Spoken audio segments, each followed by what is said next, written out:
Abramos la palabra en el Salmo número 146. Y hoy comenzamos una serie que llamamos ¿Por qué? Aleluya, que explora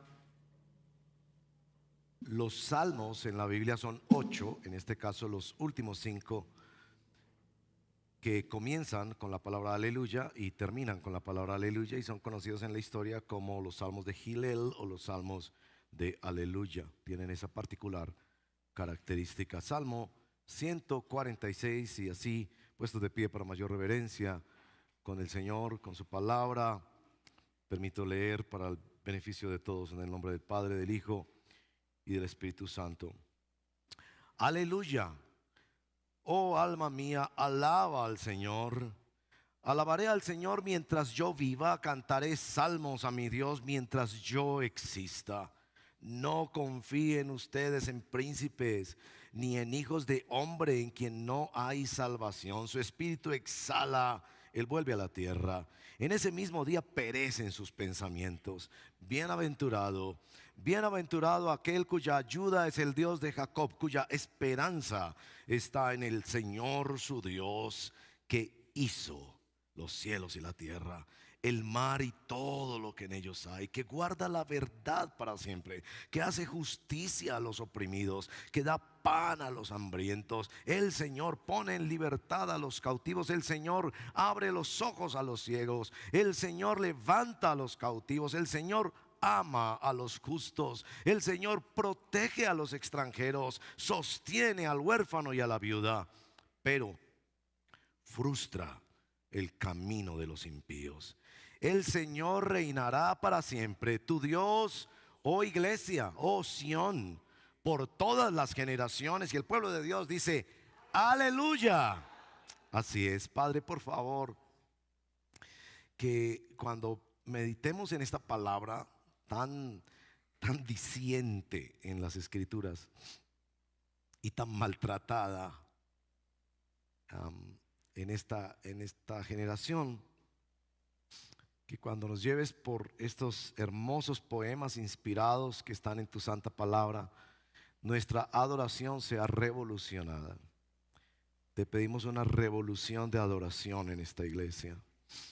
No una revolución en la forma en que lo hacemos, aunque sin duda cambia la forma en que lo hacemos cuando cambia nuestro corazón, pero pedimos una revolución en nuestro corazón, que realmente seamos convertidos en adoradores.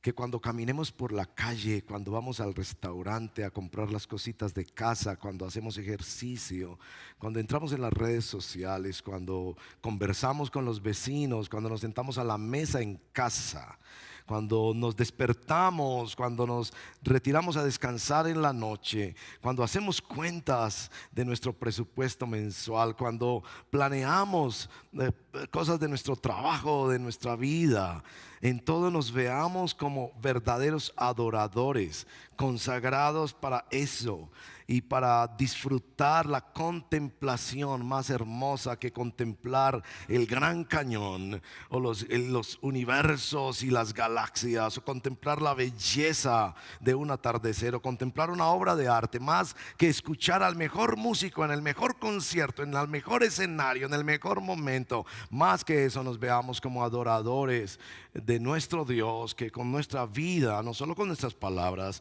pero con nuestras vidas, somos un aleluya. Y que un día los demás nos llamen aleluya, pero que nos llamen aleluya porque saben que somos hombres y mujeres aleluya.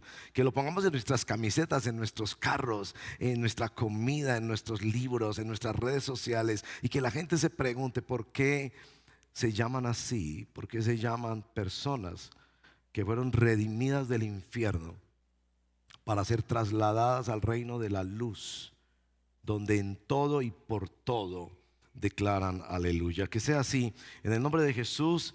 Esta nueva serie que empezamos te lo pedimos, nuestro Dios, y en la mañana de hoy, cuando estudiamos aquí juntos el Salmo número 146, te lo pedimos en el nombre de Jesús nuestro Señor, amén.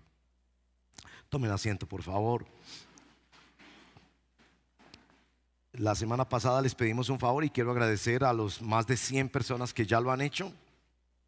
pero animar a que los demás lo hagan. Estamos renovando los datos y nos interesa muy especialmente que nos cuentes qué día y qué mes cumples año. No necesitamos saber el año cronológico en que naciste, solo el mes y el día.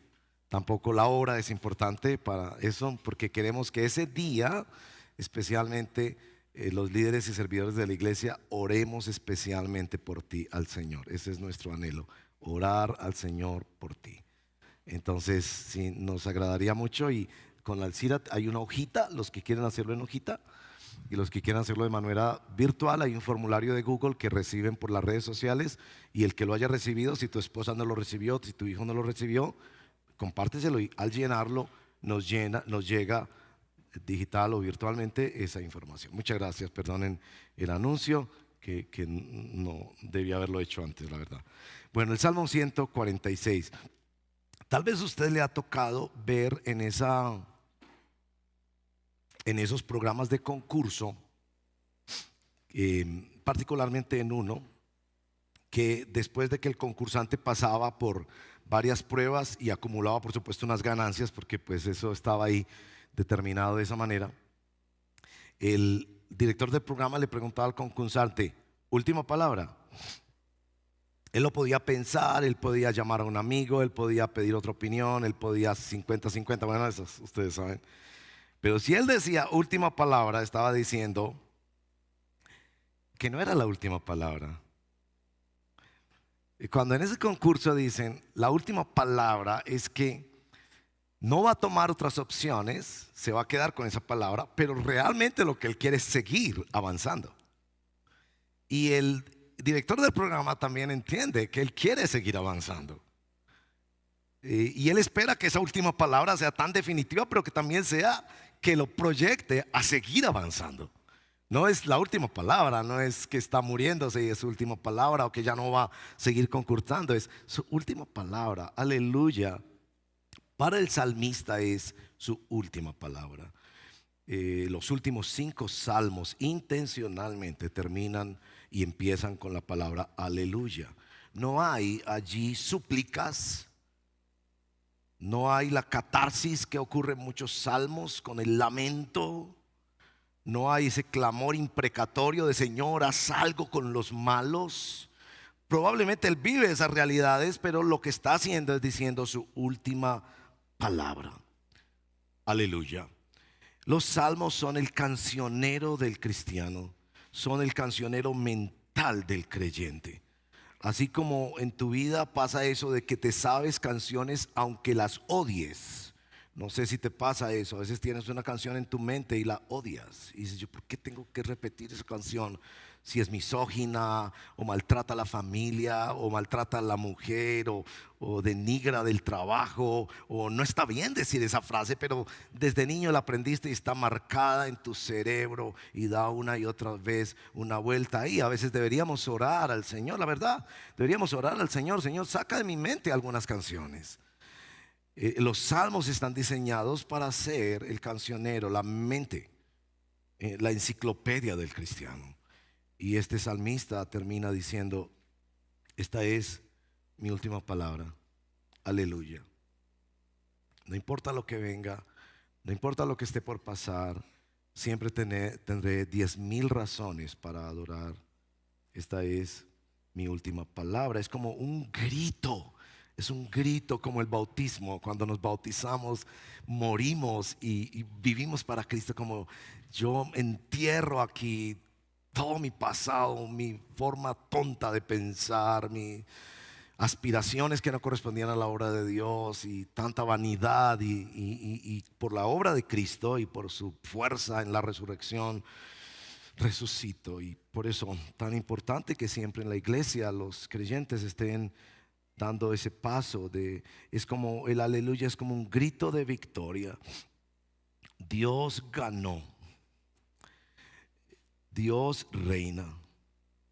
Para algunos de ustedes es: Dios existe, es lo mejor que me ha pasado. Yo ya no soy el centro de mi historia, ni mucho menos de la historia. Yo ahora estoy parado en la roca para vivir la historia de otro, la historia de Jesús de Nazaret. Esta es mi última palabra. Aleluya. Bueno, también en este caso el aleluya es como una rendición, y por eso ante esa última palabra tiene el sabor de rendición, y por eso hemos titulado esta primera entrega de ¿por qué aleluya? Porque es un adorador rendido. Tal vez usted jugó cuando era niño, los hombrecitos jugamos más eso, y está bien que los hombres juguemos así. Los hombrecitos cuando entran a la adolescencia necesitan jugar con sus papás, tirarse al suelo, vencer a papá. Los que no tuvieron esa oportunidad, pues no sé, busquen un tío, un abuelito o algo, pero nosotros jugábamos en eso de ponernos a jugar como lucha. Yo jugaba con mis hijos eso, y la lucha era enfrentarse un amiguito con otro y pues hacerles llaves y todo eso. Y la pelea, que era un poco deportiva o recreativa, más que era, obviamente no era pelear en la escuela con un niño que me había tratado mal, sino con mi hermanito, con mi papá, y nos agarramos y todo. Y la pelea terminaba cuando uno de los dos decía: me rindo. Me acuerdo muchas veces. De hecho, que lo cogían a uno, bienaventurados los que tienen hermanitos, y lo apercuellaban y se rinde, hasta que uno no decía: me rindo. No lo soltaban, ¿no? Y bueno, era como mágico, ¿no? Uno decía: me rindo, y ya se acabó la pelea, porque era eso, clase de juego. Para el salmista, aleluya es: me rindo. Ya no peleo más con Dios. Ya me di cuenta que nací en ese hogar, recibí ese cuerpo, viví esas experiencias, cometí esos errores para que yo pudiera llegar humillado, rendido a Dios. Y las cosas viejas pasaron, y ahora todas esas cosas viejas son usadas, son reingenieriadas para la gloria de Dios. Ahora ya vivo para ti. Era una experiencia de humanización, pero una experiencia de humanización que redime áreas de la vida que estaban endurecidas, bloqueadas, ciegas.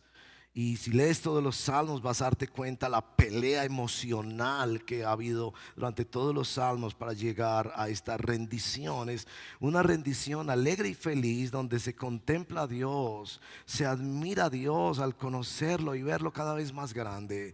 Se le agradece a Dios, se apega más a Dios, aumenta cada día más la confianza en Dios. Como cuando tu equipo de fútbol gana y vence en un torneo, cuando en un país la selección nacional gana la Copa Mundial de Fútbol, la gente no teme salir por las calles, parar su trabajo, pintar con, no sé, ganadores o lo que sea, los nombres de quienes ganaron o lo que fuera. Esta es en primer lugar, una victoria extraña.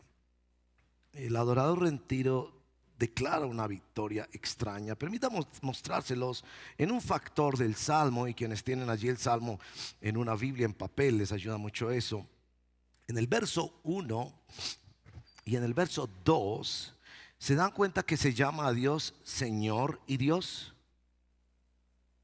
Se usa la expresión Elohim, Dios en hebreo, y en una expresión extraña porque era plural y habla de la Santísima Trinidad, pero también Jehová o Jehová o Yahweh, que era la expresión para Dios. Aquí la traducen Señor. Esta traducción en particular, por respeto al nombre de Dios, no usa la palabra Jehová o Yahvé, siempre lo traduce Dios en el verso 5. Pero también en el verso 10 vuelve otra vez a usar esa misma forma técnica de comunicación, en la que dos nombres para Dios. Y por supuesto, toda la Biblia, ustedes van a ver cuando se apasionan con la Biblia, que los nombres de Dios están por todos lados, y hay nombres preciosos de Dios: El Shaddai, el Caná, el Raja, nombres de Dios hermosos. Cada uno refleja su justicia, su provisión, su amor, su poder. Entonces hay muchos nombres, pero aquí en particular ha escogido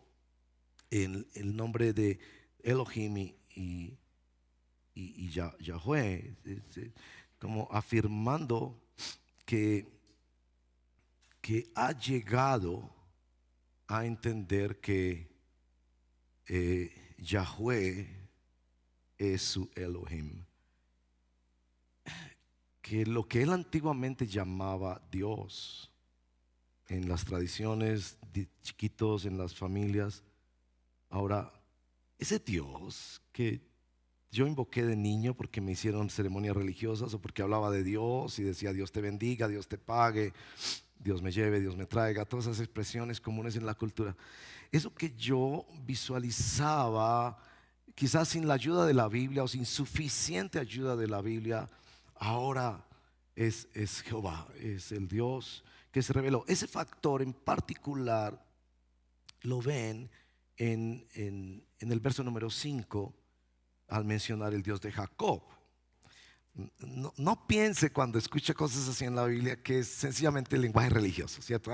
Adornemos con alguna cosa ahí. No. El salmista es muy intencional en mencionar el Dios de Jacob. Él había podido decir el Dios de Abraham, el Dios de Isaac, el Dios de Jeremías, el Dios de David, y estaba bien. Dios fue el Dios de esos personajes. Pero Jacob, cuando usted conoce la vida de Jacob, hombre mentiroso como todos los paisas, hombre terco, hombre mujeriego, hombre que ofendió a Dios de muchas maneras, le mintió a sus padres, le mintió a muchas personas en su vida. Inclusive era tan agreste el carácter de este personaje que una noche, en una teofanía, en una manifestación de Dios angelical, se presenta a Dios a pelear con él. Y este hombre es tan duro que hasta con Dios le dice, como si fuera el peor de los arrieros: o me bendices o no te suelto. Y Dios le dice: me gusta eso, pero no te das cuenta que el que se mete conmigo tiene transformaciones tan profundas que son hasta visibles. Y entonces lo hiere y queda cojo por eso. Hasta hoy en día los hebreos no toman esa parte del animal cuando comen algún animal, ese tendón, para recordar a ese hombre tan duro que en ese momento inclusive Dios le cambió el nombre. Él le dijo: no te vas a llamar más Jacob, sino que te vas a llamar Israel, porque peleaste con Dios y venciste. Pero vaya forma extraña de vencer. Es decir, este es el derrotado que vence. Es derrotado pero vence. Es herido por Dios pero vence. Es, si quiere, una victoria agridulce, como una especie de maridaje o de contraste, donde hay sabores opuestos. Aleluya es el canto de victoria de alguien que simultáneamente tiene mucho dolor por este mundo, está hastiado de vivir, pero al mismo tiempo ha contemplado la fuente y tiene una conexión con algo poderoso y maravilloso. Es esta realidad del cristiano que vence en situaciones, pero no quisiera pasar por ellas. Logra dar gracias aún por cosas trágicas, pero no quisiera tener cosas trágicas. Ve poderosos milagros de provisión, pero lamenta en su alma que esas provisiones podrían volverse un ídolo. Es una victoria extraña, pero es un canto de victoria. Y el verso 5 lo que quiere asegurar es que sepamos que esta persona que canta el aleluya es una persona que considera al Dios de Jacob su Dios. Noten que el texto lo deja ver claramente. Bienaventurado aquel cuya ayuda es el Dios de Jacob. Spurgeon dijo: no sería suficiente recibir ayuda del Dios de Jacob hasta que no sea su Dios, el Señor, su Dios, su esperanza. El Salmo también presenta el fundamento de este adorador atrevido que decide declarar el aleluya. Noten la dinámica de los interlocutores, que es una cosa muy interesante en los salmos. Los salmos son poesía hebrea, entonces debemos entenderla como es la poesía hebrea, diferente a la poesía contemporánea. Una de sus características es el cambio de interlocutor. Por ejemplo, en los versos 1 y 2, el salmista está hablando consigo mismo. Yo, alma mía, mientras yo exista, toda mi vida, yo, no me importan los demás, yo, esta es mi decisión. Que se caiga lo que se caiga, que mi amigo me deje, que mis padres me rechacen, que la sociedad se burle. Este es yo he llegado a esto. Oh, alma mía, alaba al Señor, alabaré al Señor mientras yo viva. Es decir, una determinación arrojada, radical. Pero en el verso número 3 y 4 cambia de interlocutor. Ya no está hablando con su alma, ya está hablando con la gente. Ustedes no confíen en príncipes ni en hijos de hombres. ¿Se dan cuenta? Cambia de interlocutor. Y en el verso número 10 incorpora un nuevo interlocutor, que es precisamente el pueblo de Dios. Es decir, pasa del yo adoraré. Ustedes por favor no se engañen. Pueblo de Dios, Él reinará para siempre. Aleluya. Este aspecto fundacional es muy importante, particularmente porque habla de que el aleluya se apoya en la confianza. Verso 3, no confíen ustedes en príncipes. Qué nota tan interesante. Este es David, el rey David. Si hubo alguien que conoció la vida en la corte, la relación entre los príncipes, todos estos niños de papi y mami en las cortes orientales, que tenían todo lo que pedían, que competían por quién de ellos iba a ser el siguiente rey o mano derecha del rey. Él sabía de los lujos en que ellos vivían, no solo en su propia corte, sus hijos, sino también en las otras cortes orientales que alguna vez conocieron de su reputación y de su gran prestigio del gran rey David. Uno de ellos, por supuesto, era Salomón. Y aquí está diciendo, no confíen ustedes en príncipes. Los muchachitos que salen hoy en día y que se vuelven virales y multimillonarios, sin saber cantar mucho, sin haber hecho una carrera, diciendo obscenidades, son los príncipes de este mundo. Los políticos son los príncipes de este mundo. Los que inventaron una aplicación, hubo 300 o 400 que inventaron una aplicación, pero este pegó y este logró llegar a tener Facebook. Y logró influenciar en la sociedad. Estos príncipes que pueden estudiar en las mejores instituciones del mundo, que tienen un séquito de asesores y que les va bien, y que se convierten como en los modelos de cómo uno se viste, cómo uno habla, a qué lugares va, dónde pasea, qué debería estudiar, qué debería comprar, etc. Y radicalmente él deja de hablar con su alma, verso 3, para decir, no confíen en los príncipes. Suficiente, él conocía a los príncipes que tenía en su propia casa. Ustedes conocen las historias trágicas de los hijos de David. Un hermano violó a otra hermana. Un hermano mató a otra hermana, a otro hermano.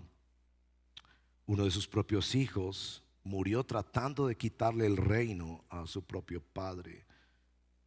Y como para que entendiéramos que no es solo por el comportamiento humano, sino también por la naturaleza del ser humano, en esas personas no hay salvación. Ni ellos se pueden salvar, ni pueden salvar a otra persona. Y va al verso 4, el espíritu exhala, se mueren. En ese mismo día perecen sus pensamientos. ¿Ustedes creen que el reggaetonero famoso que tiene miles de millones de dólares hoy en día lo recordarán en 50 años? ¿Usted cree que puede hacer algo si le llega un cáncer o una enfermedad dramática que quite su vida en unos pocos meses? ¿Usted cree que puede hacer algo con eso? Está como dando unas bofetadas contra nosotros para decir, cuidado en lo que tú confías, en tu trabajo, en tu educación, en tu país, en unas personas. Los seres humanos fuimos creados para confiar, para poner nuestra fe en alguien o en algo. Aprendemos eso en la casa, pero es intrínseco a la naturaleza humana. No podemos vivir sin fe. Necesitamos siempre confiar en alguien que nos dirija, que nos hable, que nos guíe, que nos ayude, que nos cobije, que nos guarde. Aquí claramente está diciendo, tengan mucho cuidado, ustedes tienen la tendencia a ver lo más destacado de la sociedad y a poner su confianza en hacer lo que ellos hacen o en dirigirse por los caminos que ellos señalan. No hagan eso. Pero positivamente presenta 10 razones para adorar a Dios y llegar a esta feliz derrota, a esta extraña victoria del aleluya. Los versos 6 al 9 describen al Señor con 10 características. Ustedes quizás las notaron. Es muy intencional en el poema, inspirado, ir avanzando uno por otro.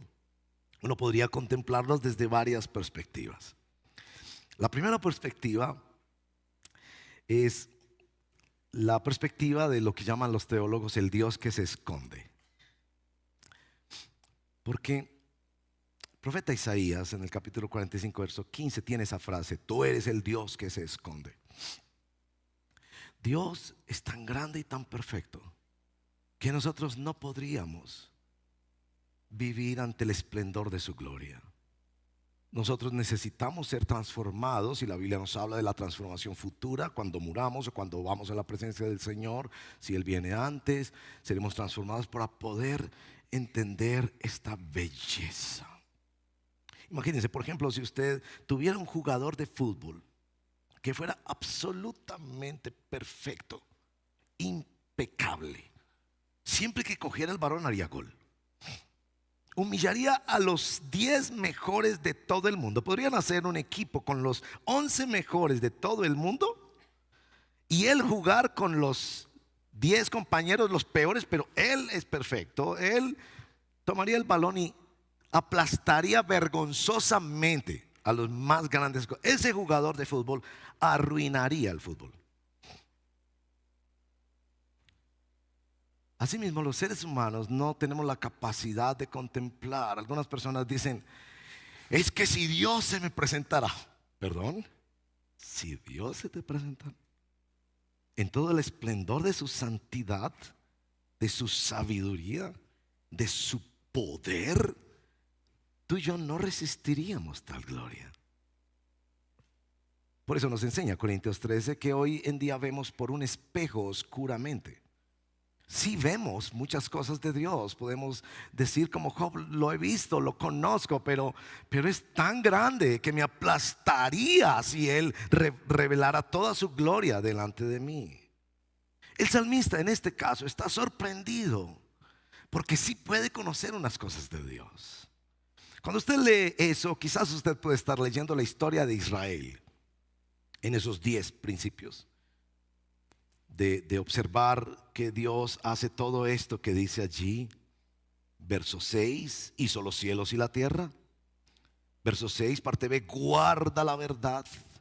En tercer lugar, hace justicia a los oprimidos. En cuarto, da pan a los hambrientos. En quinto lugar, pone en libertad a los cautivos. Sexto lugar, abre los ojos de los ciegos, levanta a los caídos, ama a los justos. El Señor protege a los extranjeros y sostiene al huérfano y a la viuda. Y décimo, frustra el camino de los impíos. Usted puede ver ahí la historia de Israel.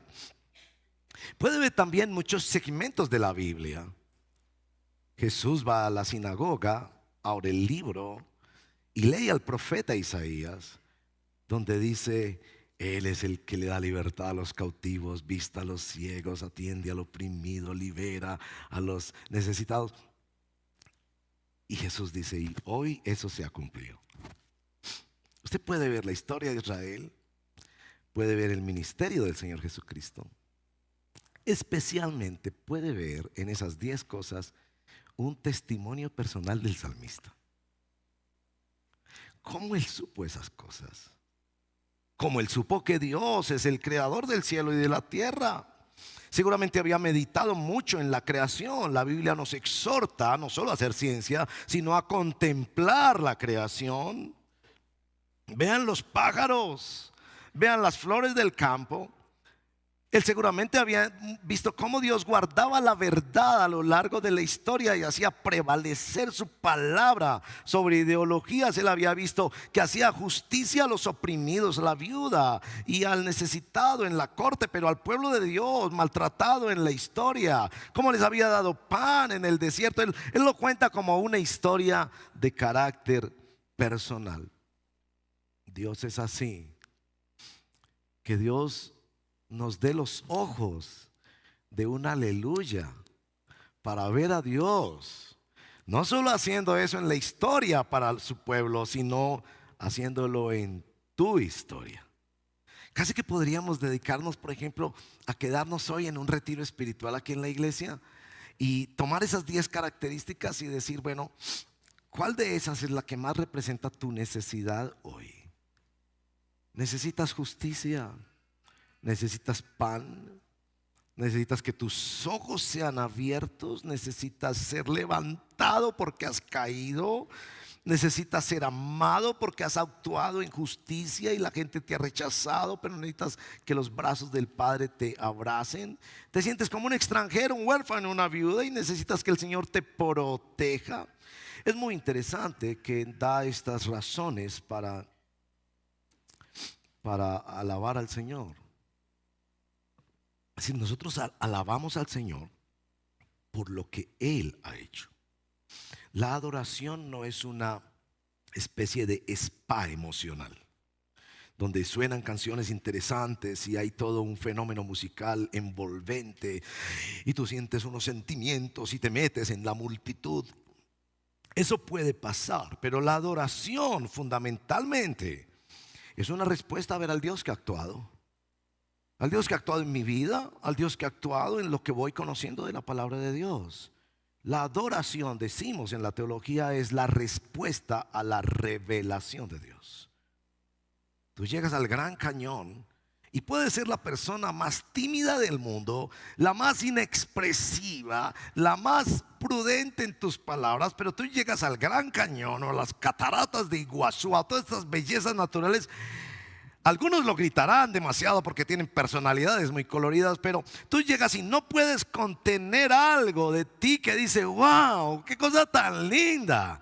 Hoy en día quizás la forma de expresar más nuestros sentimientos es sacar el celular y empezar a tomar fotos.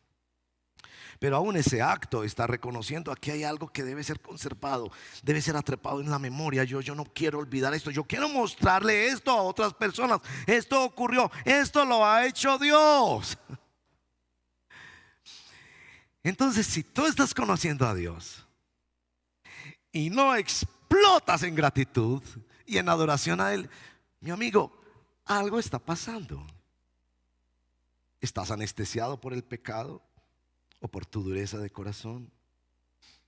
¿O por tu falta de conocimiento de Dios? ¿O por otro interés que ha eclipsado la revelación que Dios te está dando? Por eso hemos de entender a los hermanos en las congregaciones, donde la gente llega a ciertas congregaciones y dice, pero es que parecen todos locos. Y yo le digo, cuando usted va a un partido de fútbol y ve todos esos hinchas en las graderías, ¿no le parecen un poco de locos? Cuando usted va a los conciertos de esos grandes cantantes, ahora con una puesta en escena extraordinaria, ¿no le parecen locos?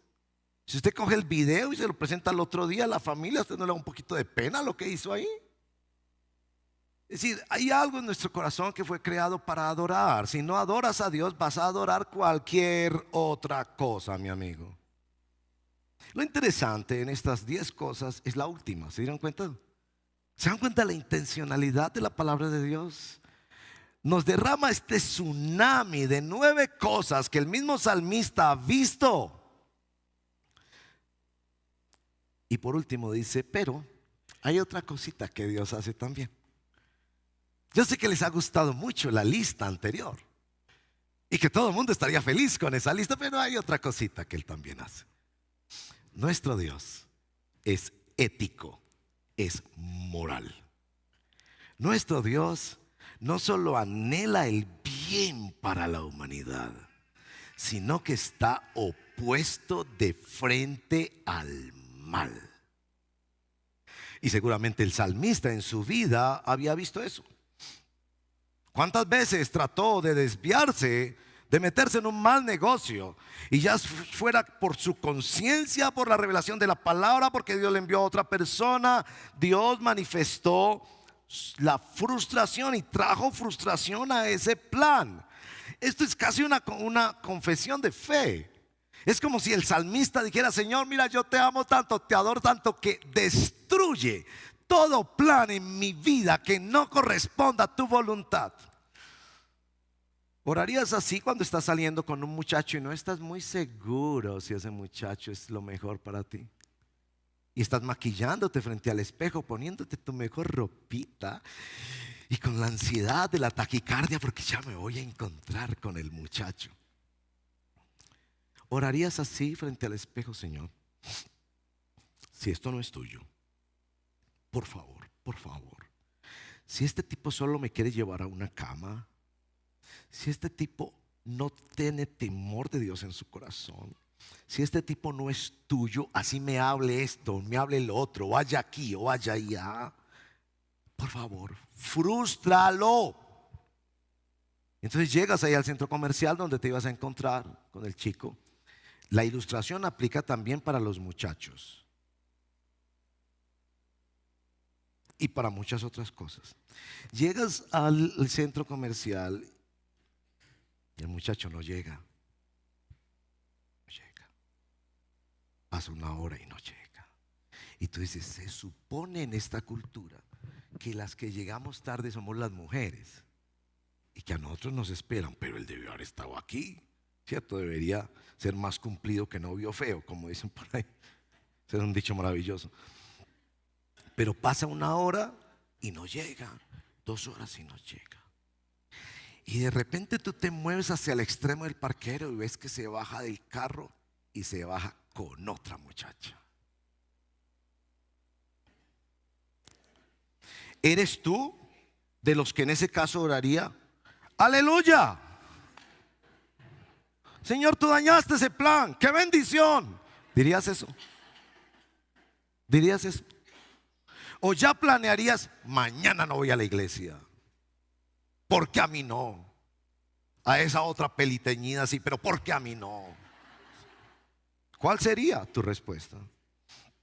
Dios que frustra el camino a los impíos. Desde el Salmo primero, en los Salmos viene hablando de los impíos, que son aquellos que no consideran la normatividad y la revelación de la palabra de Dios, pero que quieren usar a Dios. Esos son los impíos.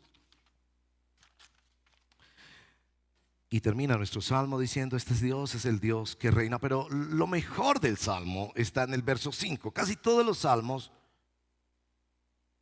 tienen un verso, yo lo llamo el versito que es el gancho, donde, independiente de las figuras poéticas que use el salmista, es como donde tiene su paradigma, su asunto, como el corazón de lo que lo mueve a él para escribir ese poema. Y en este caso es el verso número 5.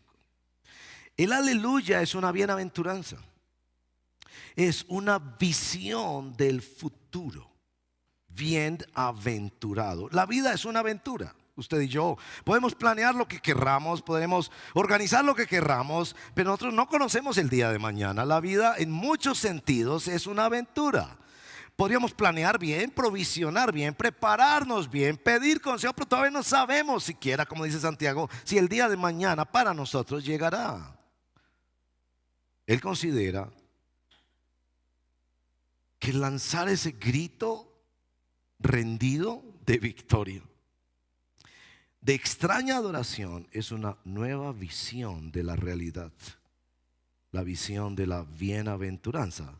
Les animo a chequear en los Salmos donde dice bienaventurado. Es maravilloso hacer ese pequeño estudio del libro de los Salmos, donde dice bienaventurado, bienaventurado el que tiene en el Señor su confianza, bienaventurado aquel cuyos pecados han sido perdonados, bienaventurado el que tiene en tu palabra su fortaleza, bienaventurado cuando me hallaba en angustia y tú me recogiste. Es decir, esa palabra es una palabra gloriosa, y por eso Jesús comienza el sermón de la montaña con la palabra bienaventurado. Feliz, esta persona que adora es feliz. No porque controle sus circunstancias, es feliz porque tiene una relación con el Dios que hizo el cielo y la tierra, el Dios que da de comer al hambriento, el Dios que hace justicia, el Dios bueno, el Dios que frustra malos planes. Él es feliz como un niño en medio de la tormenta. Es feliz aunque la tormenta no cese, porque su papá o su mamá lo abrazan. Es otra forma de felicidad del cristianismo. Es una felicidad que no controla las circunstancias, no garantiza las circunstancias, pero se abraza la bienaventuranza porque Él va conmigo. Salmo 23: no temeré mal alguno, porque tú estarás conmigo. Es otra visión de la vida. Ha cambiado el eje de su existencia. Ya él vive una historia emocionante con Dios. Él no conoce lo que va a pasar la semana entrante, pero sabe con quién va a vivir la semana entrante. Él no sabe qué va a pasar con esta historia humana tan loca actualmente y con cambios tan dramáticos, donde una inteligencia artificial puede controlar virtualmente todos los negocios del mundo y en un momento ser cancelada y establecida por otro gobierno, otra inteligencia artificial. Él no sabe qué va a pasar esta semana, pero él sabe con quién va a vivir esta semana. Es el aleluya de quien ha llegado a casarse con Dios y que está dispuesto a abrazar esa nueva forma de vida, que está feliz de haber encontrado esta persona maravillosa que todavía no conoce en su totalidad, apenas está conociéndolo. El Dios Elohim ahora es mi Yahvé, el que da existencia a mi alma. Este es el adorador rendido. Y para terminar, antes de invitarlos a la aplicación, yo quisiera contarles dos historias. Una ya la he mencionado. En Génesis capítulo 29, al final, creo que es una historia maravillosa y damos gracias al Señor porque esas historias están en la Biblia, de hombres y mujeres de Dios que pecaron y fracasaron, pero que conocieron a Dios y que Dios los levantó, porque Él levanta al que ha caído. La historia de Lea. No sé si qué tanto conoce usted la historia de Lea. Lea fue esta muchacha que creció a la sombra de una hermana muy bonita.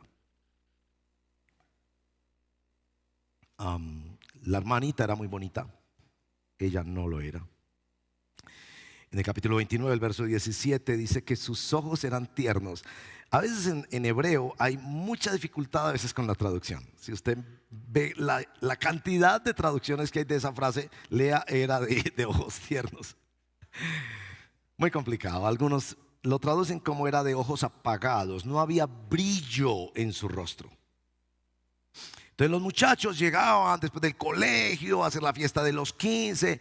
Todos querían estar con Raquel. Lea, ve, tráeme un vasito de agua. Algunas traducciones pueden sugerir que su rostro era bonito, pero el resto no. Mientras que Raquel, todo era bonito. Y creció así, como muchos de nosotros hemos crecido en esas realidades donde, ¿por qué al otro no y a mí? ¿Por qué al otro sí y a mí no? El otro tiene buena salud, yo no tengo buena salud. El otro tuvo oportunidades, trabajo, buenos contratos. No. Y como esa pelea con Dios. Bueno, la historia de Lea es fascinante porque Jacob llega a esa familia. Son otros acontecimientos que leerán ahí en el libro de Génesis. Y llega, claro, una casa con muchas muchachas, el joven y todo eso. Imagínense de quién se enamoró. De Raquel. El suegro, que era un suegro astuto, muy astuto, hombre, como a lo antioqueño, pues traducción antioqueña, hombre, como que te gustó la muchacha. Claro, el tipo estaba enloquecido por Raquel, de pies a cabeza. Hay una traducción que dice, de pies a cabeza, todo en Raquel era hermoso. El tipo estaba tragado hasta los zapatos. Labán, que es el suegro, hombre, te veo como muy entusiasmado con la muchacha. Mira, estas son las reglas. Te toca trabajar 7 años para que yo te la entregue. Esas son sociedades patriarcales donde los muchachos no escogen con quién se casan. Ellos necesitan la intervención y la bendición de sus padres para casarse. Oh, gloria inmarcesible a aquella época. La mayoría del tiempo de la humanidad ha sido así. Los padres decidíamos. Los muchachos podrían darnos recomendaciones, pero eran los padres los que casaban a los hijos, no los muchachos. Gloria inmarcesible, ojalá esa época volviera. Labán tiene que decirle, me trabajas 7 años.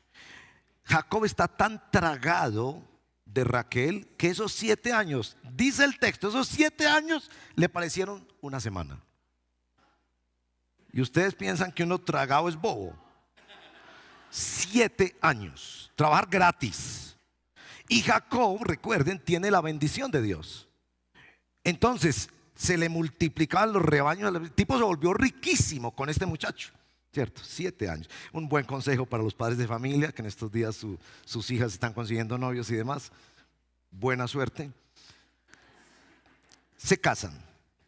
Las bodas duraban mucho tiempo. Las bodas pretendían mucho atender familiares que venían de otros pueblos. Pasa la boda.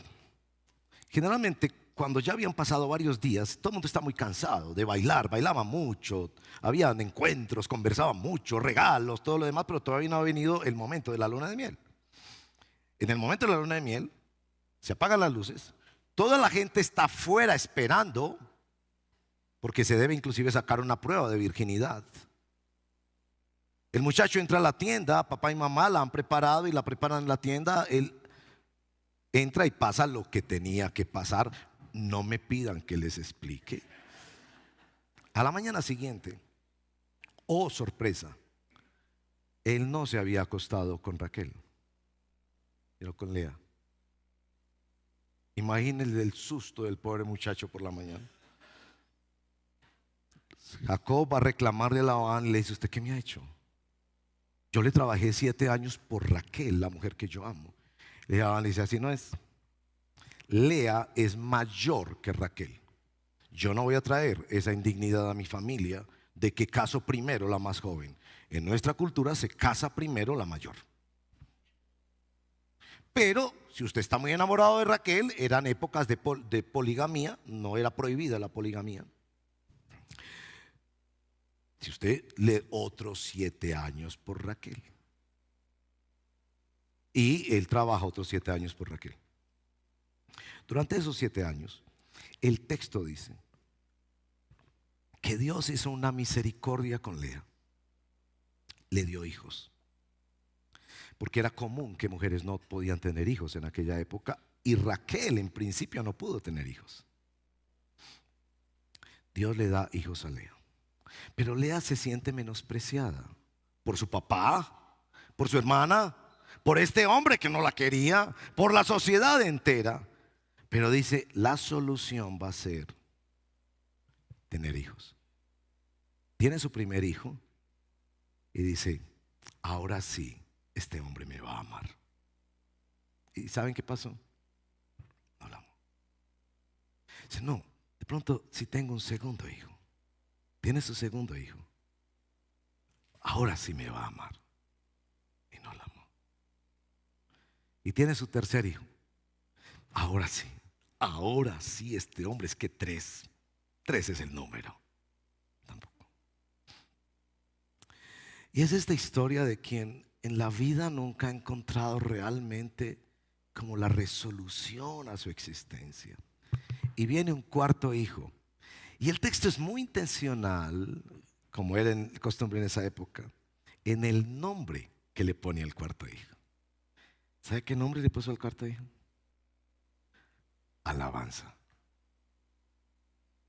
Y ya no dijo más, yo espero que un hombre me ame. Dijo, alabaré al Señor. Aleluya. Les cuento esa historia porque es fácil uno llegar al aleluya por las vías del éxito. Sí, yo era un pobre muchacho de barrio y miren cómo Dios me ha bendecido. Aleluya. Y es legítimo, es legítimo. Pero qué profundidad hay cuando es una mujer que ha vivido el rechazo de la sociedad, el maltrato de los suyos, la lucha con su propia identidad, pero llega a encontrar en su propia historia que su vida depende de postrarse como adoradora ante Dios, y dice, ahora diré aleluya. Y eso es nuestro caso, mis queridos hermanos y hermanas, amigos y amigas. Todos somos traídos a la humillación de nuestra vida, hasta que tenemos que reconocer que los ídolos que nosotros hemos puesto, los príncipes, se caen, que aún los éxitos los hemos vuelto ídolos, que el rechazo o las calamidades de la vida no desaparecerán. En el mundo habrá aflicción, pero que hay un lugar de rendición a Dios, de entrega al Dios de Jacob, que si fue el Dios de Jacob puede ser mi Dios, al Dios de Lea, que si fue el Dios de Lea puede ser mi Dios, que en mi historia actúa y que yo puedo depender de Él. Y en las circunstancias más alegres digo aleluya, para no caer en la idolatría de las cosas ni de las personas. Y en las circunstancias más difíciles puedo decir aleluya, el grito de victoria de un derrotado. Oremos. Señor, renueva nuestra vida como adoradores, en lo personal, en lo cotidiano, pero también como iglesia. Que parezcamos locos, no por lo que se ve en nuestra adoración, aunque sin duda algo se ve, pero sobre todo por lo que pasa en nuestro corazón. Algunos aquí son llamados a la adoración de amar de forma nueva a sus familias, a la adoración de confesar sus pecados, a la adoración de incorporar disciplinas espirituales en su vida, como el devocional, la lectura de la palabra, la oración, a la adoración de dar para tu obra, a la adoración de perdonar, a la adoración de decirse no a ciertos gustos y ciertas prácticas y ciertos lugares y ciertas personas. Ayúdanos en estas próximas semanas a declarar ese grito victorioso: aleluya, yo no vivo para mí, vivo para otra persona. Lo he encontrado y vivo para Él, y no me importa qué consecuencias vengan, porque sé que es bienaventuranza a lo que he sido lanzado. Que así sea, Padre, en el nombre de Jesús nuestro Señor. Y el pueblo de Dios adora a Cristo cuando lee su palabra, así que les invito a ponerse de pie y adoremos al Señor. Que este aleluya resuene glorioso, agradecido, sincero al Señor.